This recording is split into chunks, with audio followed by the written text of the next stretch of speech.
Flight. Formed over 60 years ago, the BBMF is responsible for maintaining and displaying some of the world's most revered aeroplanes.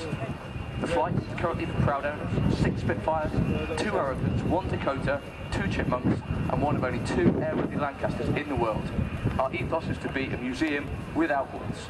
Ladies and gentlemen, I present to you the Battle of Britain Memorial Flight.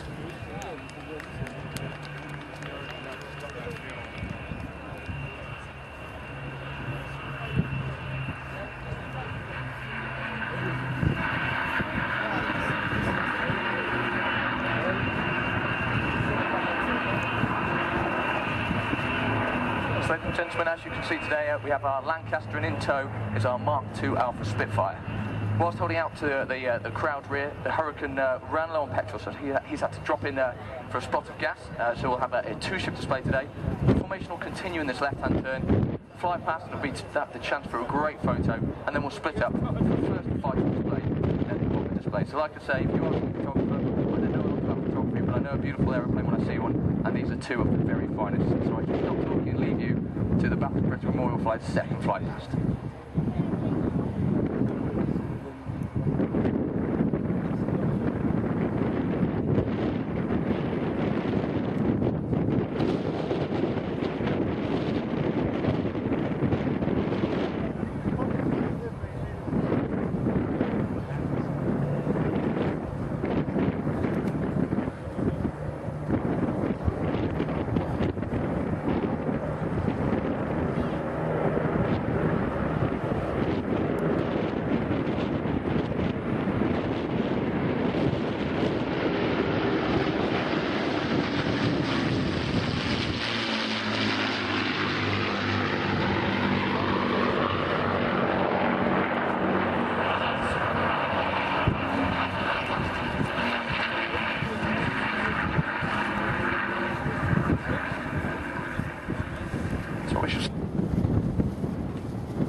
So affectionately referred to by the pilots on the BBMF as the Baby Spit, P7 is the oldest airworthy Spitfire in the world, and it's the only Spitfire still flying today to have actually fought in the Battle of Britain.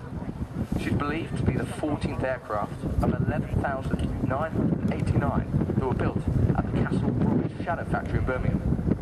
She entered service in August of 1940, and she flew in the Battle of Britain, serving with 266 and 603 Squadron.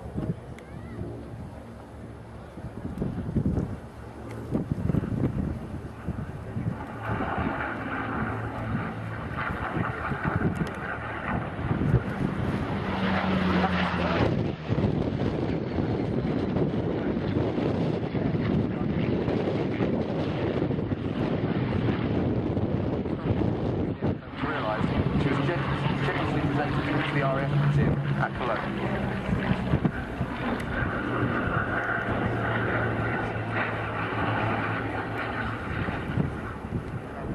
Restored to flying condition in 1968 for the film The Battle of Britain, she was presented to the BBMF after filming was completed, and we are delighted to still be flying this priceless aircraft in her 71st year.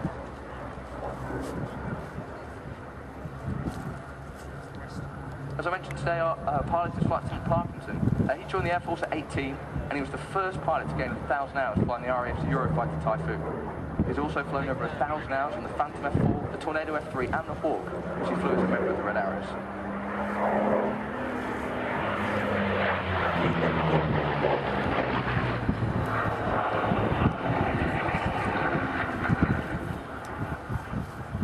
Parky also flew the F-16 for 3 years with the Royal Netherlands Air Force, and has amassed over 6,000 flying hours in total. This is his 5th year with the flight. In fact, he's recently been awarded the MBE for his services to RAF Coningsby, the BBMF, and the Eurofighter Typhoon.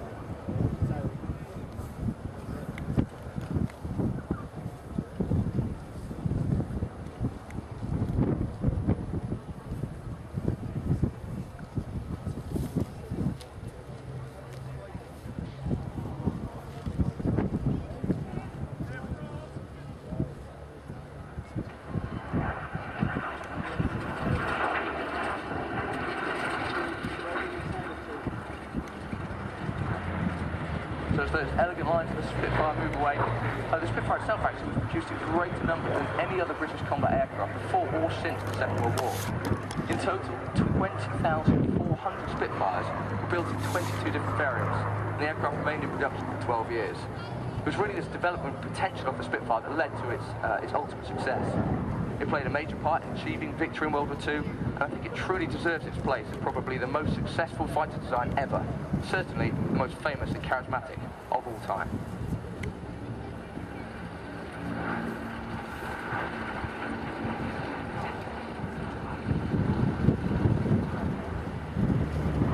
Mark now pushing out to the left, looking over rapidly down the ground line for his final.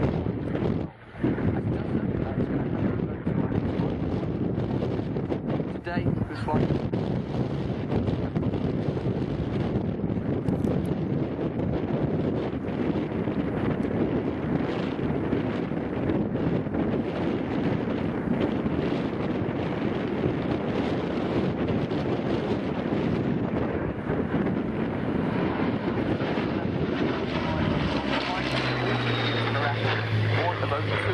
Lancasters in the world, PA 474.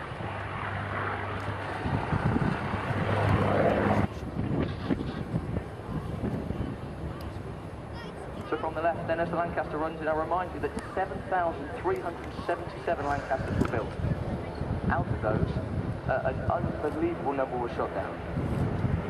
We lost 3,500 operations and 200 restored.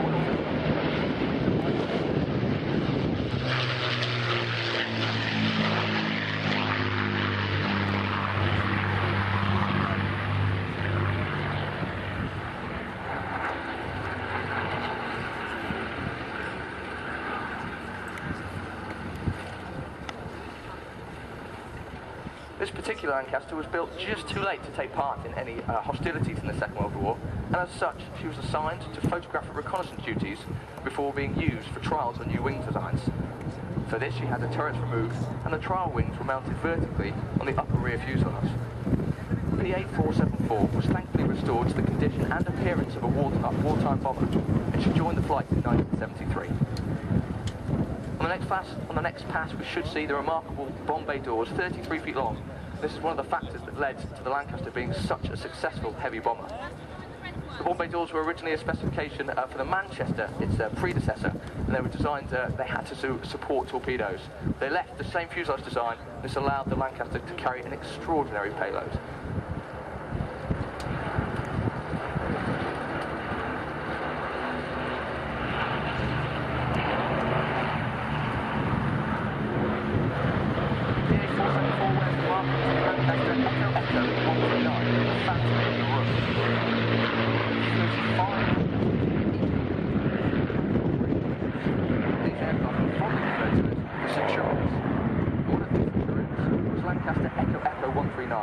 Which flew a remarkable mission total of 121 operational sorties. She flew these for both 100 and 550 squadron. For this reason, PA 474, Echo 139's 100 squadron code letters, Hotel Whiskey Romeo on the port side, and the 550 squadron code, Bravo Quebec Bravo on the starboard side.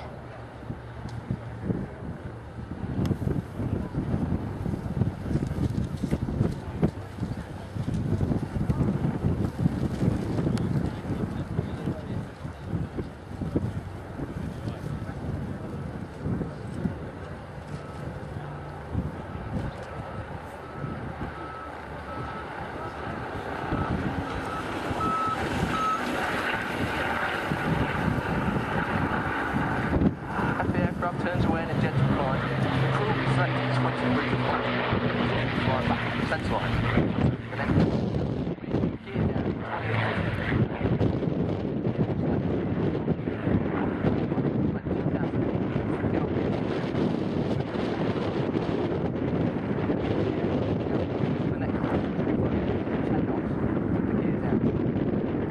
During this time, after the party set ground rear, she'll be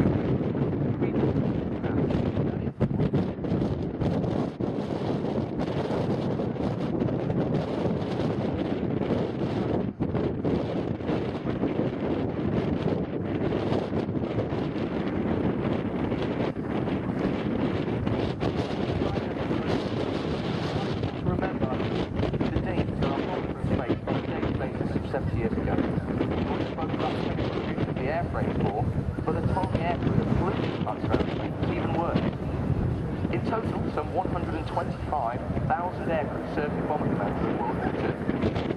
Over 73,700 killed.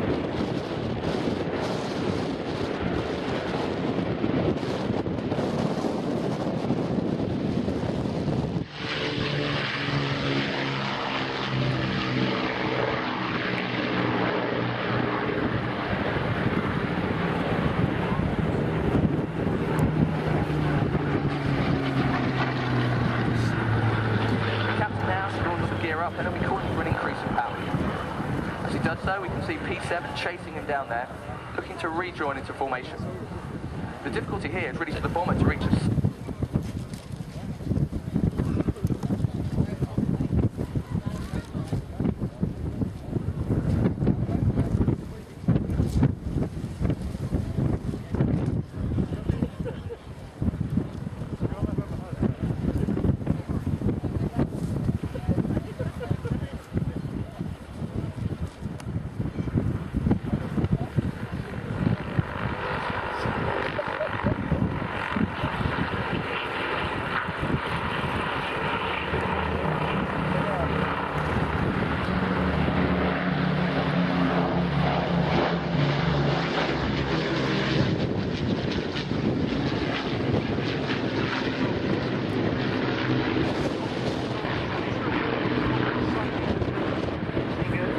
Mark II, victory roll against the snowy, wonderful clouds.